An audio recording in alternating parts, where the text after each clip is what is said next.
Okay, the math superstars, this is video number 3 in how to figure out our trip budget guide here. And so we already figured out our gas cost because we don't want to run out of gas on our trip.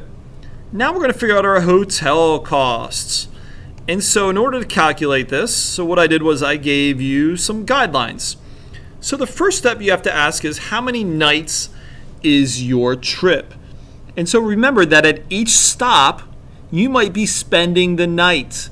So that's going to be part of the hotel cost. You might spend 2 nights for a hotel or 3 nights. So you got to calculate that. So here on my trip, so what I'm going to do is just spend 1 night at each stop and then 2 nights at my final destination. And so what I'm going to do is I realize that my trip is going to be 6 nights long. So I'm going to type in 6 where it says type in how many nights here.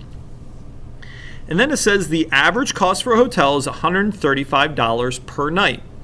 So to find out how much the hotel will cost, I'm going to do the number of nights in a calculator. So I have 6 nights times the cost per night's $135 per night to get your total cost of $810.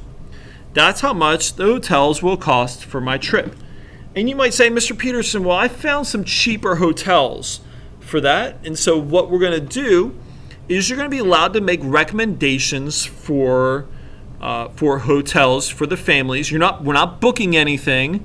You're not making reservations, but you might find one that's $100 a night that has free breakfast.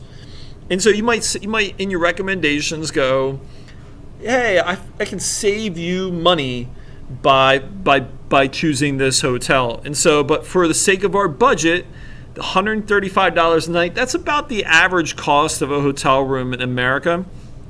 And then you're going to calculate the number of nights for your trip and give you $810. So what I'm going to do is I'm going to scroll up to find my hotel costs, and I'm going to type in $810.